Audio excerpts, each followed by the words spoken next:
প্রিয় দর্শক, আমন্ত্রণ জানাচ্ছি আমাদের নিয়মিত অনুষ্ঠান ইয়াং নাইটে। আমি বেনাউল আছি আপনাদের সাথে। প্রিয় দর্শক, আজকে আমরা কথা বলবো একটা দারুণ বিষয় নিয়ে, আমাদের দেশের ইমেজের একটা বিষয় নিয়ে কথা বলবো। যে এমন একটা কিছু ঘটেছে, একটা ঘটনা ঘটেছে যেটা আমাদের বাংলাদেশকে নতুনভাবে পরিচিত করেছে বা আমাদের জন্য বিষয়টি আনন্দেরও। আপনারা যারা বিশ্ব চলচ্চিত্রের খোঁজখবর রাখেন বা দেখেন তারা জানেন, গত 2 সপ্তাহ প্রায় এই সময় ধরে সারা বিশ্বে একটি সিনেমা রাজত্ব করছে, অ্যাভেঞ্জার্স এজ অফ অল্ট্রন। এই সিনেমাটি এই মুহূর্তে ব্লাস্টার বলা যেতে পারে, সুপার ডুপার হিট বলা যেতে পারে। তো মজার বিষয় হচ্ছে এই সিনেমার কিছু কাজ বাংলাদেশে হয়েছে, শুটিংয়ের কাজ হয়েছে। তো বাংলাদেশের 2জন তরুণ এই সিনেমার পুরো প্রোডাকশনের সাথে যুক্ত ছিলেন। তো নিঃসন্দেহে এটা খুবই ইন্টারেস্টিং একটা ব্যাপার, তাদের সিনেমা কীভাবে শুটিং হয়, তারা কীভাবে কাজ করেন, এই বিষয়গুলো তারা দেখেছেন, কাজ করেছেন। তো আমরা তাদের সাথে আজকে এই বিষয় নিয়ে কথা বলবো। এবং তারা 2জন আমাদের এখানে এসেছেন, একজন রাজদীপ দাস এবং একজন আরিক আনাম খান। আপনাদের 2জনকে স্বাগত জানাচ্ছি আমাদের স্টুডিওতে এবং ধন্যবাদ জানাচ্ছি। থ্যাংক ইউ আমাদেরকে এখানে ইনভাইট করার জন্য। আর দর্শক, আপনাদের বলে রাখি, আপনারা যদি কিছু জানতে চান, ইন্টারেস্টিং কোনো ঘটনা বা যে কোনো অভিজ্ঞতা, আমাদের ফোন করতে পারেন 8189214214 থেকে 7 পর্যন্ত নম্বরে, অথবা আমাদের ফেসবুকে যে ইয়াং নাইট পেজ আছে সেখানে আপনারা প্রশ্ন করতে পারেন। তো আমরা প্রিয় দর্শক, মূল আলোচনায় যাবার আগে আমরা একটু ছবির ছোট্ট ট্রেলারটা দেখে আসবো। আমরা যদি একটু দেখে আসি ট্রেলারটা।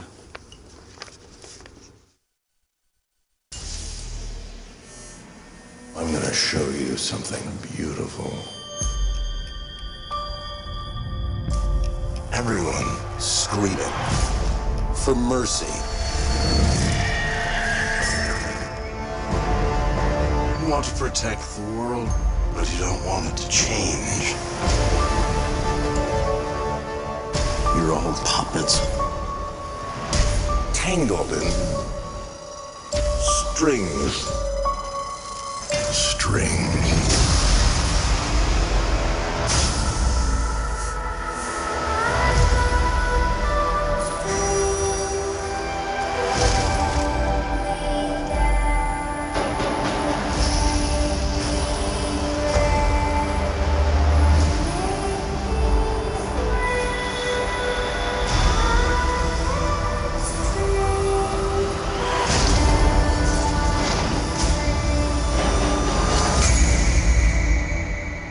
It's the end.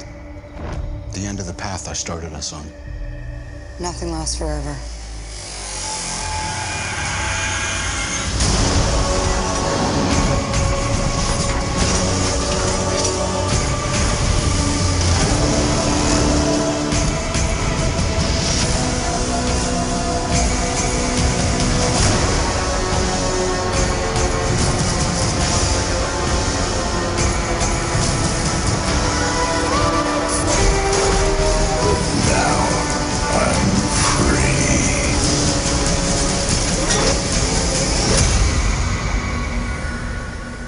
There are no strings on me.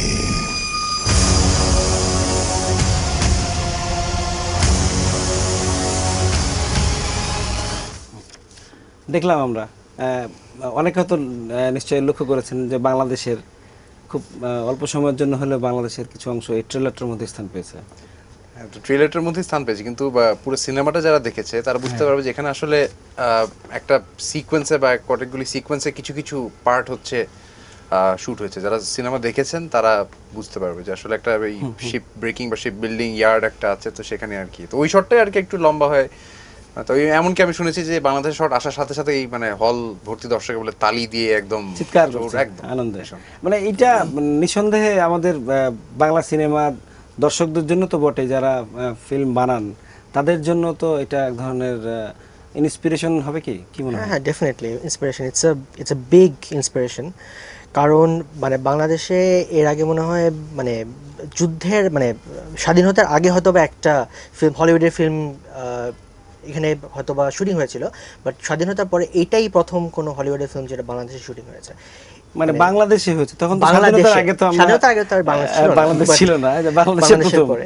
তো আমি একটা শুনেছিলাম যে এটা শোনার কথা অবশ্য, যে 80-র দশকে আপনার জর্জ লুকাস, যে স্টার ওয়ার্সের যে আমাদের ডিরেক্টর, সে একটা ছবি প্ল্যান করছিল শুট করা। তো তখন আসলে হয়তো মানে কিভাবে করবে বা মানে সে বুঝে উঠতে পারেনি, সো সে এখানে এসে হয়তো লোকেশন দেখে তারপর সে চলে গিয়েছিল। তো অবশেষে আর কি এটা হচ্ছে বলতে পারেন যে একটা ল্যান্ডমার্ক বলা যেতে পারে ডেফিনেটলি আমাদের এটা, আসলে। এবং নিশ্চয়ই এরপরেও আরো অনেক বড় বড় ছবি আমরা দেখতে পারবো বাংলাদেশে হয়েছে, বা আপনার মতো যারা আছে তারা কাজ করবেন, কন্ট্রিবিউট করবেন এখানে।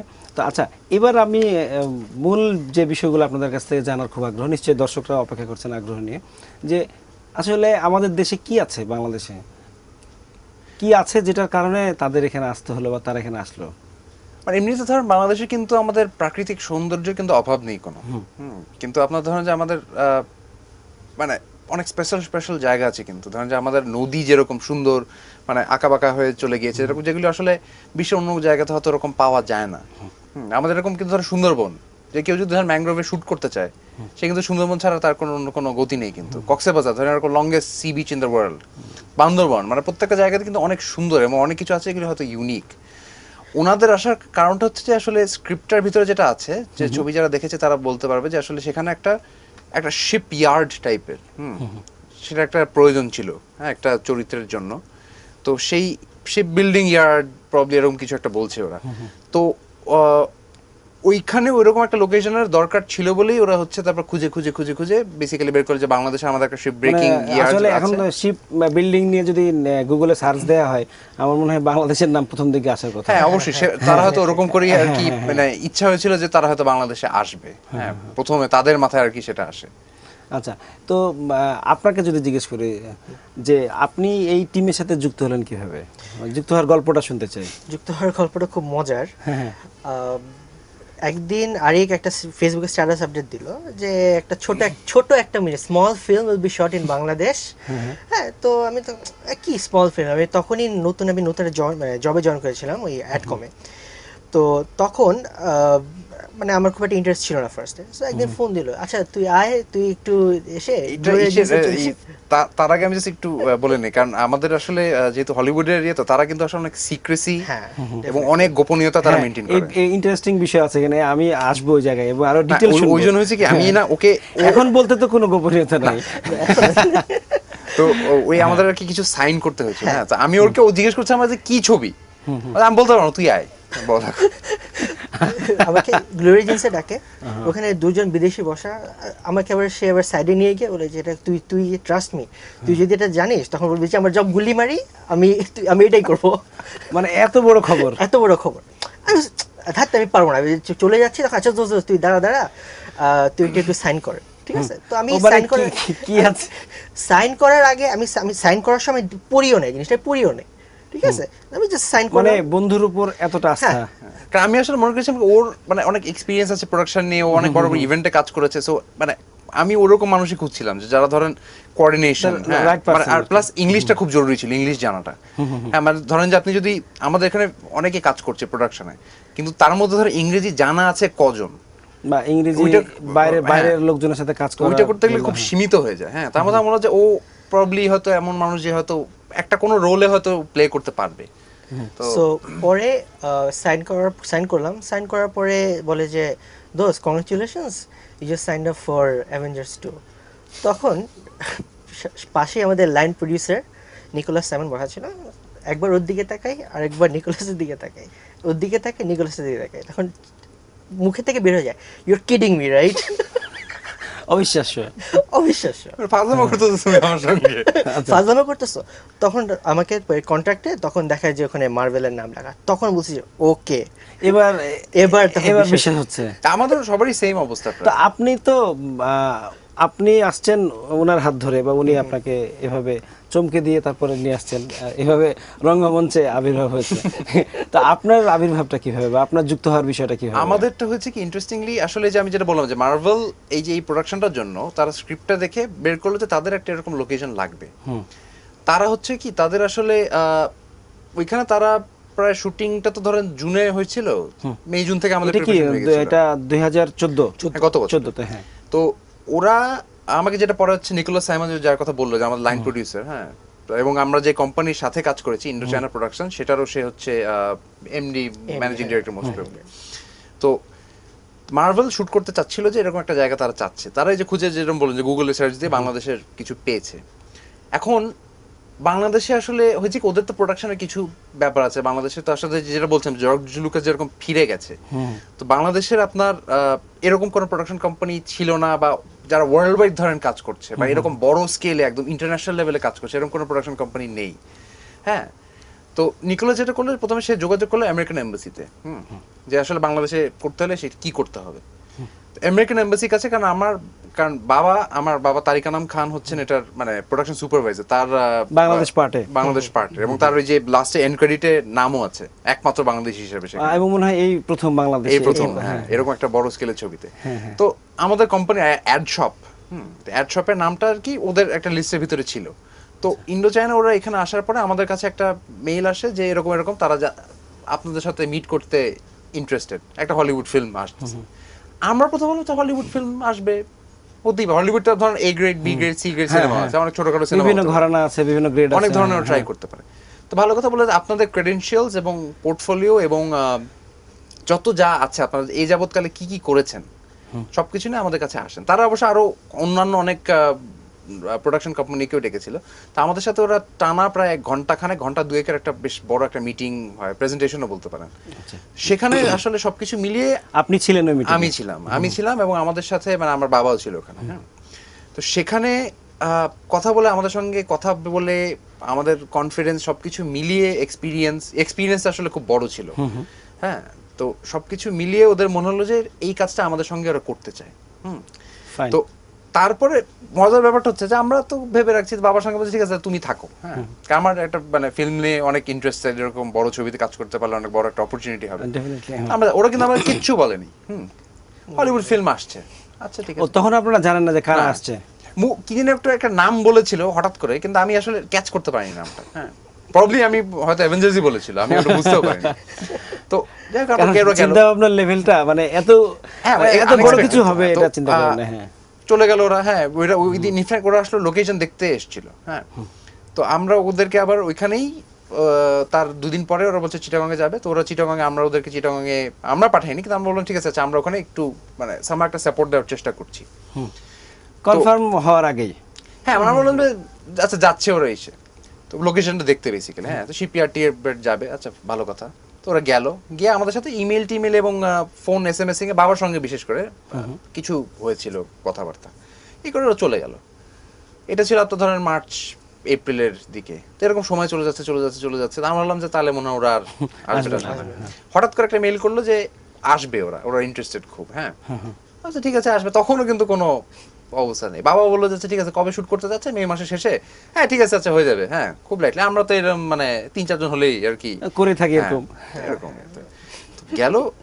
হঠাৎ করে একদিন মেল করলো যে 2 দিন পরে ওদের যে লোকেশন স্কাউট, হ্যাঁ, Indo China location scout Pierre Lorenza, তিনি ফ্রেঞ্চ একজন ভদ্রলোক, তিনি আসছেন। হ্যাঁ, এবং শুটিং এর একটা মেন্টাল আর কি প্রিপারেশন, ইনিশিয়াল আর কি কিছু তৈরি করার জন্য। আমার কাছে ঠিক আছে ভালো কথা। আমরা হয়তো একটু ভাবতে শুরু করলাম, তখন হচ্ছে জিনিসটা একটু বড়। হ্যাঁ, ইমেল আসে, কারণ ওদের সব যোগাযোগ কিন্তু ইমেল। তো একটা সময় এরকম যেতে যেতে তো পিয়ার আসলো। ওই দিন আমার বাবা আবার কোন একটা শুটিং এর জন্য ব্যাংককে ছিলেন, থাইল্যান্ডে। বলছে ঠিক আছে তুমি আসো, পিয়ারের সাথে তুমি থাকো 2 দিন, আমি 2 দিন পরেই চলে আসছি। ভালো কথা। পিয়ারের সঙ্গে আমি একদিন কাটালাম, ওরা বিভিন্ন দেখার ছিল কিছু জিনিসপত্র, আমরা সেগুলো সব বের টের করে ওখানে গেলাম টেলাম। তারপর পিয়ার আমাকে বললো যে শোনো, তোমার একটা জিনিস সই করতে হবে। এটা হচ্ছে নন ডিসক্লোজার, কারণ এটা আমি সাইন করেছি বলে আমি তোমাকে কিছু বলতে পারছি না এখন। হ্যাঁ, তুমি এটা সাইন করে তোমাকে কিছু বলতে পারবো। ও মানে একই ঘটনা। হ্যাঁ, যে ঘটনা ওনার সাথে। আচ্ছা ঠিক আছে, সাইন করতে হবে, ভালো কথা। আচ্ছা ঠিক আছে, ফাইন। তো আমরা হোটেলে গেলাম, ওখানে কাগজ বের করলো, আমার হচ্ছে এগ্রিমেন্ট। হঠাৎ করে একটু খেয়াল হলো কি একটা জায়গাতে মানে মার্বেল এন্টারটেইনমেন্ট লেখা। হ্যাঁ, মার্বেল এন্টারটেইনমেন্ট হতেই পারে, মানে ওরা তো অনেক ছোটখাটো অনেক কিছুই বানায়। হ্যাঁ, যে কোনো কিছু, একটা সামান্য কিছু হতে পারে। সারা বছর ধরে তো তারা সিনেমা বানায়। সাইন করলো, তা বললো the film that we're going to shoot is Avengers 2. আমি মানে কি বললো, আচ্ছা ঢোকটোক গিলে টিলে, এবং আমার মনে হচ্ছে সারাদিন আমি পরে বাসায় রিক্সা করে ফিরছিলাম, মানে বিশেষ করে কাউকে বলা যাচ্ছে না, বলা তো যাচ্ছে না। আমি তারপরে কোনো কিছু না পেয়ে বাবাকে ফোন করলাম। হ্যাঁ, ব্যাংককে, শোনো অবস্থা তো কারণ আমরা যা ভাবছি তুমি কল্পনা করতে পারবো না। কি ছবি অ্যাভেঞ্জার্স 2, ইয়া খোদা। এবং বিশেষ করে আমি যখন ফোনে কথা বলছিলাম সারাদিন ধরে আমার হাত একদম এরকম করে কাঁপছিল। কষ্ট হচ্ছিল না যেটা ফেসবুকে শুনলাম? স্ট্যাটাস দিতে পারছি না, কাউকে বলতে পারছি না? আমি হজমই করতে পারছি না ফেসবুক দূরের কথা। আমি একদম মানে আমার গা হাত পা রীতিমতো কাঁপছিল। তারপরে মানে ইনিশিয়ালি আর কি ধাক্কাটা সামলে তারপর আচ্ছা না এটা এখন তাহলে প্রপারলি করতে হবে। সেখান থেকে আসলে তারপর আস্তে আস্তে মানুষকে ইনভলভ করা, এরকম আস্তে আস্তে আস্তে আস্তে মানে পুরা ইউনিটটা আর কি গুছানো ওখান থেকে শুরু। এবার এই রাজদীপের কাছে জানতে চাইবো যে আপনি তো ইনভলভ হলেন, শুটিং শুরু হইলো বা শুটিং শুরু হওয়ার সময় তো বিভিন্ন ধরনের প্রিপারেশন থাকে, ওনারা অনেক গুছানো, অনেক পরিকল্পনা নিয়ে কাজ করেন। তো ঠিক স্পেসিফিক কি ধরনের কাজে আপনি কন্ট্রিবিউট করেছেন কি? I was the transportation captain. এটা হচ্ছে যে আমার আন্ডারে I had around like 25 vehicles, এবং মানে যখন যেই প্রোডাকশন ইউনিট, আলাদা প্রোডাকশন ইউনিট ভাগ করা আছে, যেমন ধরেন ভিএফএক্স, তারপর সাউন্ড অ্যান্ড গ্রিপ, তারপর আপনার এরিয়াল, 23টা গাড়ি আর কি ম্যানেজ করতে। হ্যাঁ। সো প্রত্যেকটার মানে আলাদা আলাদা কে কখন কোথায় যাবে, মানে মানে মানে কমিউনিকেশন, মানে মেইনলি কমিউনিকেশনটা, আচ্ছা, সাপোর্ট দেয়া আর কি। সাপোর্ট দেওয়া। আর আরেকটা হচ্ছে যে আমরা যখন মানে শুটিংয়ে যাই তখন রাত 2টো বাজে। সো ওই যতগুলো ড্রাইভার আছে সবাইকে কনভিন্স করা যে 2টার সময় আপনারা আসেন, So, ওইগুলো হচ্ছে আমার কাজ। আচ্ছা, তারপর না, এটা নিশ্চয়ই গুরুত্বপূর্ণ কাজ, কারণ তারা তো অবশ্যই একটা অংশ শুটিং এর ইউনিটের লোক। As a matter of fact, একজন যদি মানে লোকেশনে না থাকেন, ঠিক আছে, shooting of, if one person is missing. So like I have to head count যে কে কোন কোন গাড়িতে উঠতেছে, কে কোথায় যাচ্ছে পুরো না ইউনিটে যাচ্ছে, কতজন সবকিছু। লোক ছিল? 23টা যদি গাড়ি হয়, অনেক। পুরো ইউনিটের টোটাল হবে হচ্ছে আপনার বাংলাদেশি, মূল ইউনিটে বাংলাদেশি ছিল হচ্ছে 17 জন। আচ্ছা, মানে মূল একদম কাজ করেছে, এবং তাছাড়া আমাদের অনেক সাপোর্টিং যেমন ড্রাইভার অনেকে ছিল, এবং ঢাকাতেও মানে কিছু ছিল আর কি, কোঅর্ডিনেশনের ব্যাপার যেহেতু। বাংলাদেশি আমার মনে হয় 40 থেকে 45 জন বাংলাদেশি কাজ আর করেছিল। ওদের কথা আর যদি বলতে ওদের হয়, সবকিছু মিলে আমাদের মনে হয় 80 জন। না, 125। শিওর? এটা কি মানে শুধু আমেরিকান নাকি অন্যান্য ভিন্ন দেশে? আমরা হিসাব করে দেখলাম যে মূলত আপনার 7টা দেশের, 7টা না 10টা দেশের নাগরিক আর কি এটাতে কাজ করছিলাম সেদিনই আর কি, যে লোকেশনে আমরা হিসাব করছিলাম। তো এইটা মানে একটা জিনিস আমার কাছে একটু পরিষ্কার হচ্ছে না বিষয়টা, সেটা হচ্ছে যে এই যে একটা টিম, এই যে গ্লোবাল টিম, এটা কিভাবে হয় বা কাজ করতে সিঙ্ক হওয়ার ক্ষেত্রে বা বোঝাপড়ার ক্ষেত্রে আসলে এরা এটা কিভাবে সম্ভব হয়? ইন্টারেস্টিংলি এখানে আমরা একজন আমাদের অ্যাসিস্ট্যান্ট সুপারভাইজার যে ছিল সাইফ আহমেদ, সাইফ ভাই, সে আমরা দুজনের যে শুটিংটা শেষের দিকে আর কি তখন কথা বলছিলাম যে এখানে আমরা একটা মূল থাই কোম্পানির সাথে কাজ করেছিলাম, যে ইন্ডো চায়না প্রোডাকশনের কথা যে বললাম, তারা হচ্ছে থাইল্যান্ডে বেস করা কোম্পানি, কিন্তু তারা এখন মাল্টি ন্যাশনাল কোম্পানি বলা যায়। তারা মানে 8টা না 9টা দেশে তারা এরকম প্রোডাকশনের কাজই করে থাকে। তারা মূলত একটা থাই ক্রুর সঙ্গে কাজ করছিল। থাই ক্রু হচ্ছে আমাদের যেরকম প্রোডাকশন ম্যানেজার, প্রোডাকশন কোঅর্ডিনেটর এবং ইত্যাদি ইত্যাদি অনেকে। তো ওইখানে আপনার অ্যাসিস্ট্যান্ট ফার্স্ট এডি যেটা, যে হচ্ছে আসলে ডিরেক্টরের পরেই যে হচ্ছে আর কি মূল মাথা, ফার্স্ট এডি, সে একজন থাই একটা মেয়ে ছিল, সে ওই কাজটাই করে আসলে। তো ইন্টারেস্টিং, সাইফ ভাই আমাকে যেটা মানে অবজারভেশন তারই ছিল, পরে আমার হ্যাঁ আসলেই তাই, যে ডিরেক্টর ধরেন আসলে কিন্তু মূল যে আমরা আসলে সেকেন্ড ইউনিটের সাথে কাজ করেছিলাম, হ্যাঁ, কারণ এইসব জায়গায় ধরেন মূল ইউনিট যাই না কখনো, বা ডিরেক্টর আসে না হয়তো, মূল ডিরেক্টর সেকেন্ড ইউনিট ডিরেক্টর, ওনারও পোর্টফোলিও অনেক বেশি। আমি ইনফ্যাক্ট ছবিও কয়েকটা আছে সেখানে হয়তো দেখতে পারবেন যে সে তার আগের দিন হয়তো আসলো, আসার পরে ওই যে প্রথম এডি কিন্তু অ্যাসিস্ট্যান্ট ডিরেক্টর, তার সঙ্গে তার শুটিং এর আগের দিন হচ্ছে প্রথম পরিচয়, এবং পারফেক্টলি সিঙ্ক হয়ে শুটিং করলো। শুটিং এর পরে শেষ করে যে যার কাজ বুঝিয়ে সে তার মতন চলে গেল, সে তার মতন চলে গুড গেল। বাই। আবার যদি কখনো কোনো প্রজেক্টে দেখা হয়, হ্যাঁ, তাও সেটা খুবই মানে রেয়ার, হয়তো জীবনে নাও দেখা হতে হবে। পারে, কিন্তু এইটা বোঝাপড়ার ক্ষেত্রে কোনো অসুবিধা হয় না। না, একদম একদম, কারণ এটা হচ্ছে প্রফেশন, একদম হাইয়েস্ট প্রফেশনাল, আপনার ফিল্ম ইন্ডাস্ট্রিতে যে হাইয়েস্ট প্রফেশনাল লেভেল যেটা বলে, সেটা এটা হচ্ছে তারা, তাদের ধরেন যে ওই এটা কোনো ব্যাপার না তাদের কাছে। আচ্ছা, আমরা একটা বিরতিতে যাব, তারপরে আরো গল্প শুনবো আপনার কাছ থেকে। অবশ্যই। প্রিয় দর্শক, নিশ্চয়ই আপনারা অনেক মজা পাচ্ছেন। আমরা ছোট্ট একটা বিরতির পরে আবার ফিরে আসছি, কোথাও যাবেন না।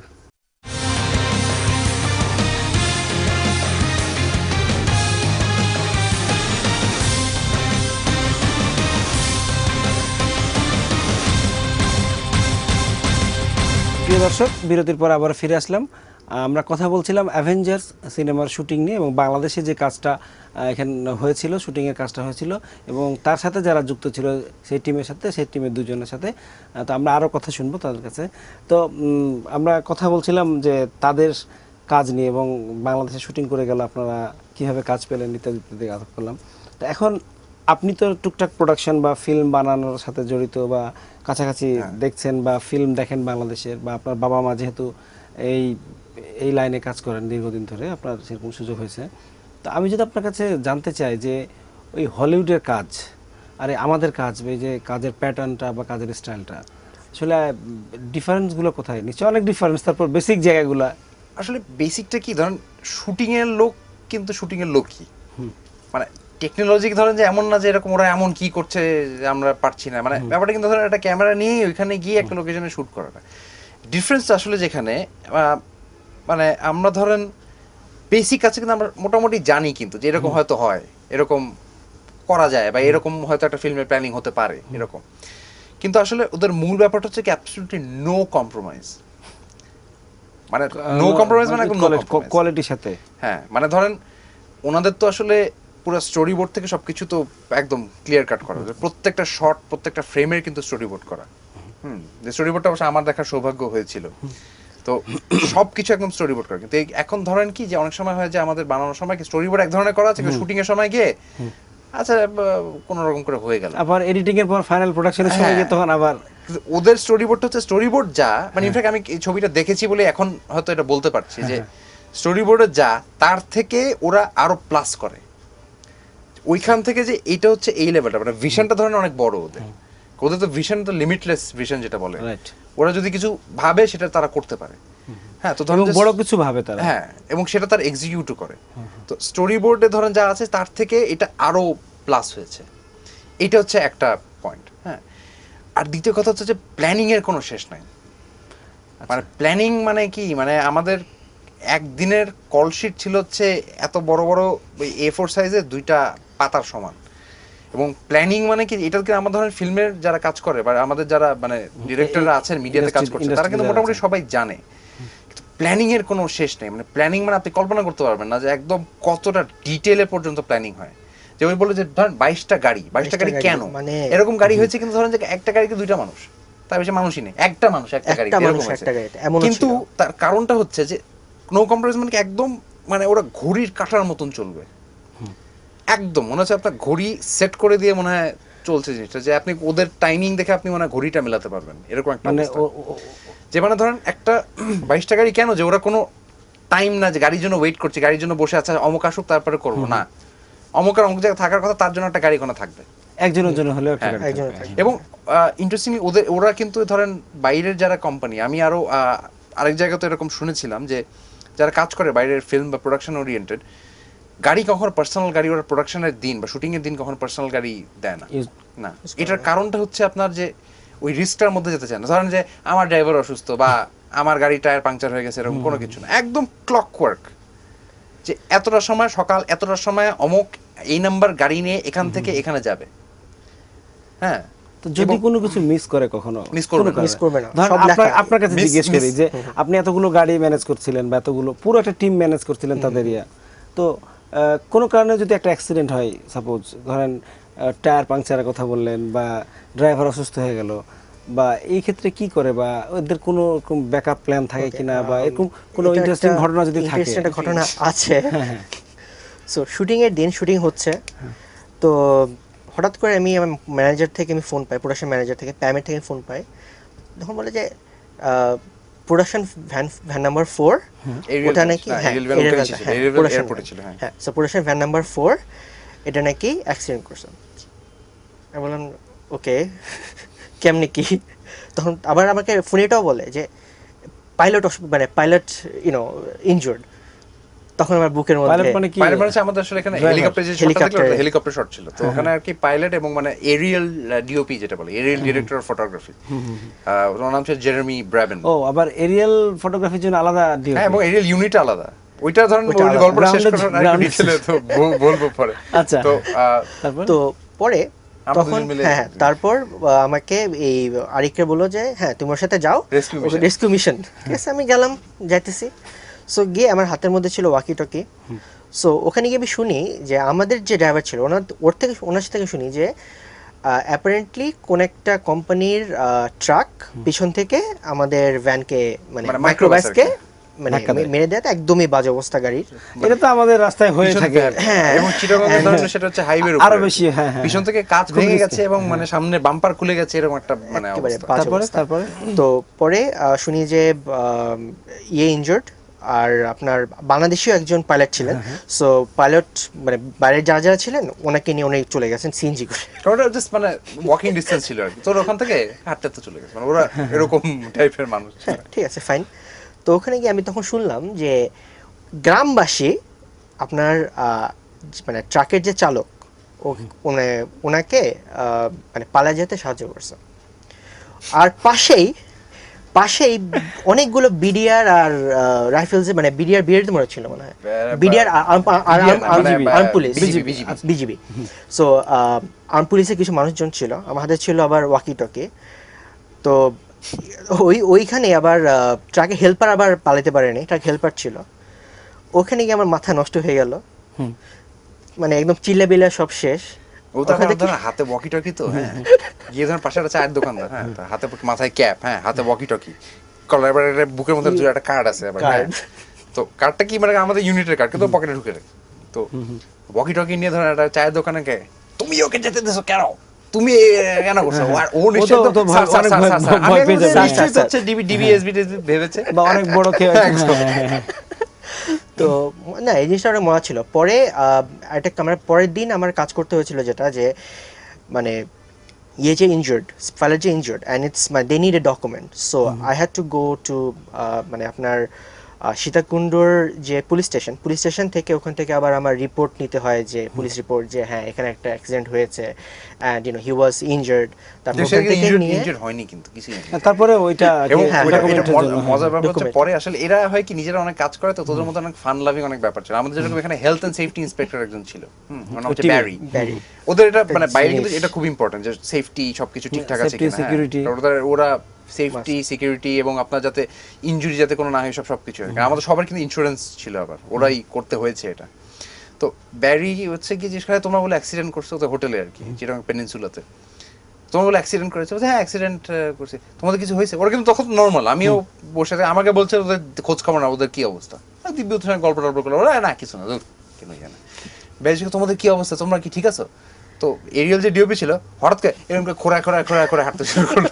ও আচ্ছা, ও মানে অভিনয় করলো একটু, মানে ক্যামেরার পেছনে থাকে, একটু ক্যামেরার সামনে কিরকম অভিনয় করে। হ্যাঁ, আচ্ছা, আপনার কাছে যদি আমি জানতে চাই যে আসলে আপনি কি শিখলেন এই একদম ক্যারিয়ারের শুরুর দিকেই এই ধরনের একটা সুযোগ শিখলাম কি, পাওয়া? আমি যেটা এই বলছিলাম না আগের কথাটা সূত্র ধরেই, যে আসলে প্ল্যানিং এর কিন্তু শেষ নেই একদম। প্ল্যানিং মানে একদম কত ডিটেল পর্যন্ত প্ল্যানিং যায়, মানে প্রত্যেকটা ফ্রেম, প্রত্যেকটা সেকেন্ড সবকিছু হচ্ছে প্ল্যানিং। প্ল্যানিংটা করে এই জন্যই যে ধরেন শুটিং এ গিয়ে, শুটিং এর দিন হচ্ছে ওদের কিন্তু প্ল্যানিং পর্যন্ত সব কিন্তু প্রেশার হচ্ছে কিন্তু প্ল্যানিং এর আগ পর্যন্ত।